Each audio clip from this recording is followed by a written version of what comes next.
Hello, friends. In this episode, I'm continuing my reading of Henry Stephen Salt's collection of essays titled A Plea for Vegetarianism. In this episode, I'll read Chapter 2, Morality and Diet. In the previous episode, I read Chapter 1, A Plea for Vegetarianism, and was struck by the timeliness of an essay written 139 years ago in 1886. Why would you want to listen to a stodgy old Englishman defending animals? Well, the reasons are in his essays, but this guy Henry is far from stodgy. He's feisty, impassioned, and pokes the bear of a flesh-eating life. Even if you listen to make fun of Henry Stephen Salt, vegetarianism, or me, I hope you'll listen. I checked the live animal kill clock at animalclock.org just now at 11:03 a.m. on January 9th, and just 8.5 days into 2025, 1,285,880,000 animals have been killed in the U.S. In 2024, approximately 36 million cattle were slaughtered. If you are already a vegetarian or vegan, maybe one of Henry Salt's essays in this Plea for Vegetarianism series would be good to forward, or send them one of your meat-free recipes and suggest Meatless Mondays to get started. It is a journey of compassion to all, not just the animals, but to the humans caught in this juggernaut of industrial agriculture. Now, here's the next chapter in A Plea for Vegetarianism by Henry Stephen Salt. This book is in the public domain, and a couple of links to the digital book are in the show notes. Chapter 2, Morality and Diet. It is strange that among the many important subjects which at this time are demanding investigation from every thoughtful man, vegetarianism has not attracted more general attention. For though it cannot be classed among those vexed questions of the day which occupy the time of Parliament and agitate the surface of party politics, yet it may safely be asserted that there is no matter which more truly deserves full and patient inquiry than this question of diet, connected as it is with the deep underlying problems: how to live, how to improve and elevate mentally and bodily the lives of our fellow countrymen. In all ages, from the days of Pythagoras to the days of Shelley, vegetarianism has had its prophets and apostles, but they have for the most part stood alone and isolated, solitary lights amidst almost universal darkness. Now at last, in this progressive age, when the morality of life is more widely studied and the laws of health and economy are better understood, earnest and hard-working men should be induced to at least give fair and unprejudiced examination to a system which claims to be once most moral, most wholesome, and most economical. For these are the three great advantages which the vegetarian believes his way of living to possess. These are the three chief aspects under which vegetarianism may be viewed, and surely amidst all the clamor and din of conflicting theories and creeds, it is right that the voice of vegetarianism should be heard, and that the cruelty and wastefulness of the system of flesh-eating should not be allowed to pass unchallenged. Obviously, the same arguments will not have like weight with all, for while the poorer classes, it is the economic advantage of vegetarianism that is of most pressing and immediate importance. To wealthier and more educated people, the moral side of the question needs to be most forcibly stated. It is of this last that I now speak. My object is to show that only a bloodless diet is defensible on moral grounds. There's a passage in Mr. Ruskin's works where it is declared that a criterion of the morality of an action may be found in song. Actions are morally beautiful in proportion to their capability of becoming the subject of a song. This is a standard from which no vegetarian will ever shrink, which no flesh-eater will ever dare to accept. The fruits and cereals of a vegetarian meal might well find mention in the purest and most delicate poem. Could the same be said of the repast of a flesh-eater? What are the dainties which Pyrpho and Keats' Eve of St. Agnes heaps with glowing hand for his love in the retired quiet of the night? They are candied apple, quince and plum and gourd, manna and dates, and other delicates which would rejoice the soul of a vegetarian. What would have been the effect on the palm if instead those he had heaped beefsteaks and mutton chops? And why is it that the mere idea of such a change is at once disgusting and ridiculous? Again, would it not be admitted on all hands that fruits and herbs and corn would be a right and natural subject for the skill of a vegetarian poet? Yet, what should we think if some enthusiastic flesh eater were to give vent to the poetry of his feelings in a song of the slaughterhouse or ballads of the butcher? And why is that, while the one subject would be innocent and elevating, the other would be loathsome and degrading? This criterion, however, may be considered too fanciful if we carry it to its logical conclusion, so we will not ask the supporters of the present system to sing of such subjects. We will merely beg of them to think, for thought is surely the best and truest standard by which we may distinguish the right from wrong. That action and system are the best which can best stand the scrutiny of thought. We will therefore venture to think about our diet, even though it be at the risk of shocking delicate minded ladies and gentlemen who vote it impolite and disgusting to revert to such matters as the slaughter of animals and brand all inquiry with the epithet morbid or sentimental.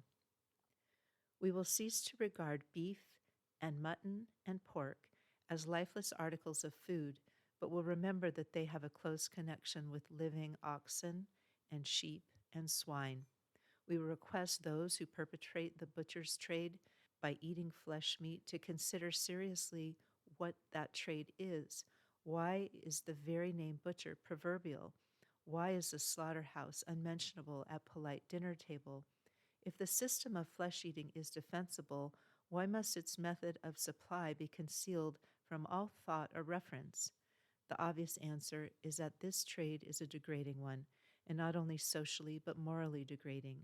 There are many occupations which gentlemen, for social and conventional reasons, would be ashamed to practice, such as shoe blacking and chimney sweeping.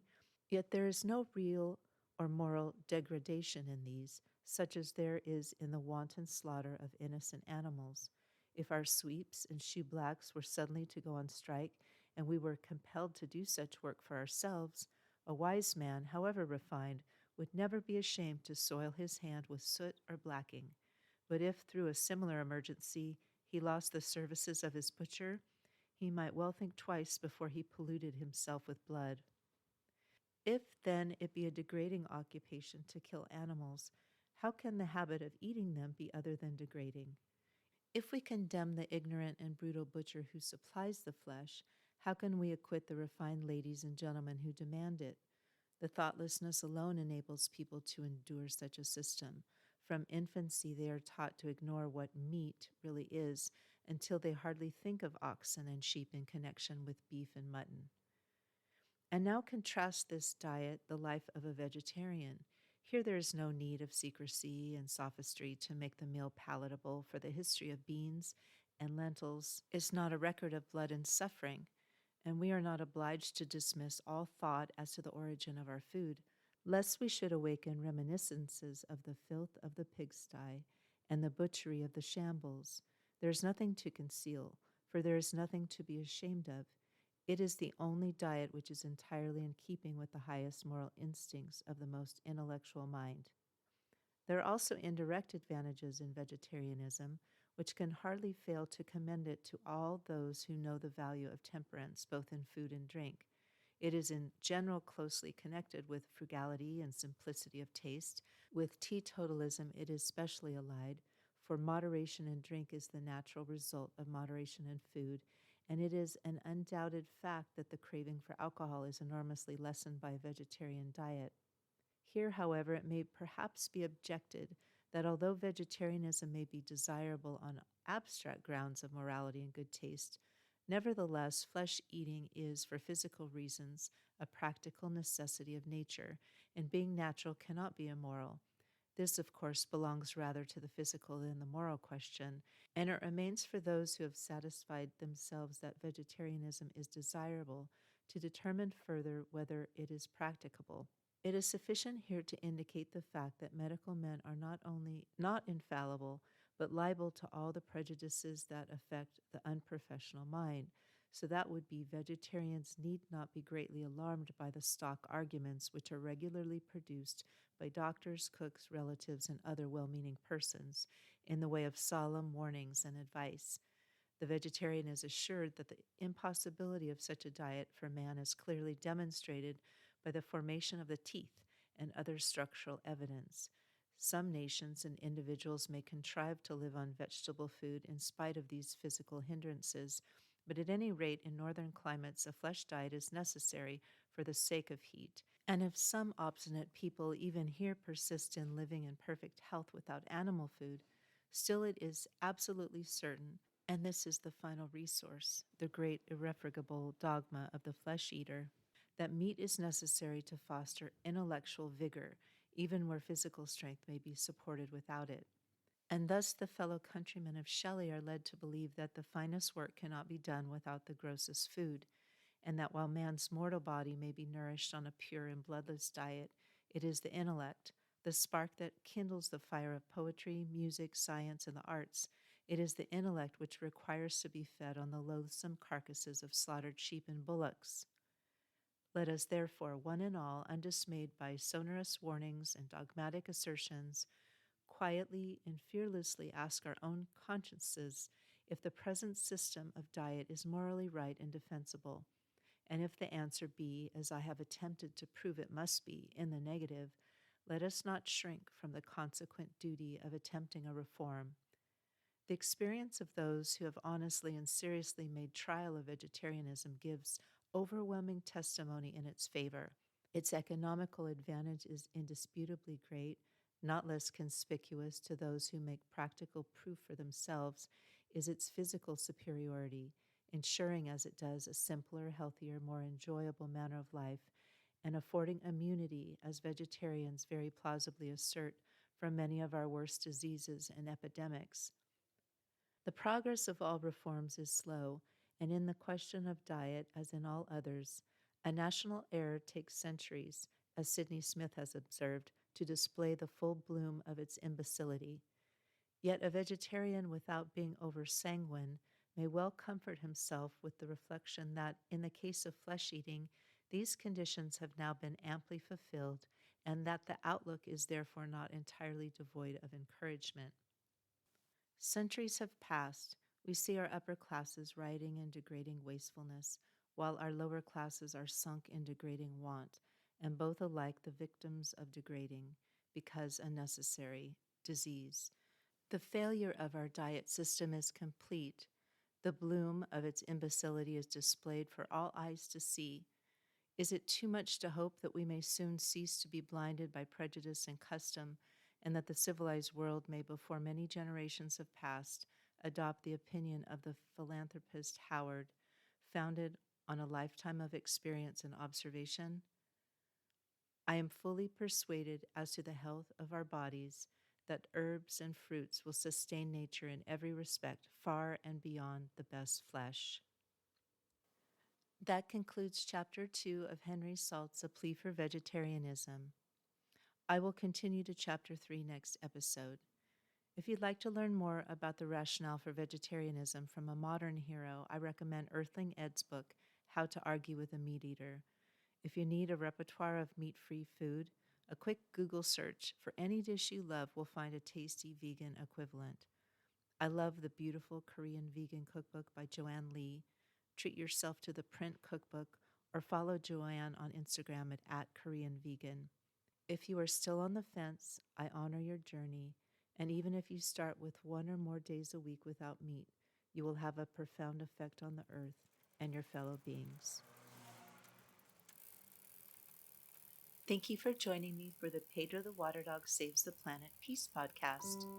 Until next time, sit with yourself in silence every day. That's self with a capital S. We are all scholars of peace. Peace and love to you all. Podcast music is Dalai Lama Riding a Bike by Javier Peggy Rodriguez. A link to his music on Spotify and Bandcamp is in the show notes.